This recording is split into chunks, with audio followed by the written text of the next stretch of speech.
All right, the great Ricky Gervais is totally exposing woke culture. How arrogant are you to think that you deserve to go through life with no one ever saying anything that you don't agree with or like? I want people to stop saying that joke's offensive. I want them to start saying I found it offensive. Because you've got to own the emotion. Because that's all it is. You're just telling me how you feel about it. There's nothing intrinsically offensive about this joke. It's trying to make I'm offended sound important. It's no different to saying I've got a pain in my leg.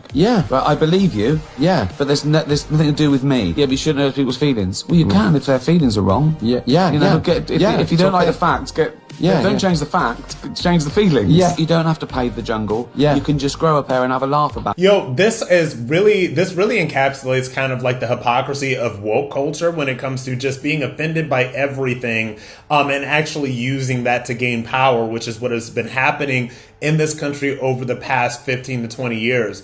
But let's talk about comedy. Let's talk about humor. Let's talk about the fact that woke culture in the left absolutely destroyed comedy. There was a time in this country in which, you know, you look back to like the Jay Leno's of the world and the Johnny Carsons and the Arsenio Halls and the Joan Rivers and all of them, where people were really funny. They brought the country together via laughter. And also, to tell you the truth, they didn't get explicitly political. Like, the humor was not that political, if it was at all, back in the day. What has happened with woke culture in the left is that they've absolutely killed comedy. I mean, look at their comedians right now, quote unquote comedians. Look at Jon Stewart, who's been doing the same thing and saying the same thing since 1996. I wonder if these people ever get tired, because Jon Stewart has never really been funny. And as he gets older and angrier, he gets less funny. Look at Stephen Colbert, who apparently CBS has decided not to burn $40 million a year on right now.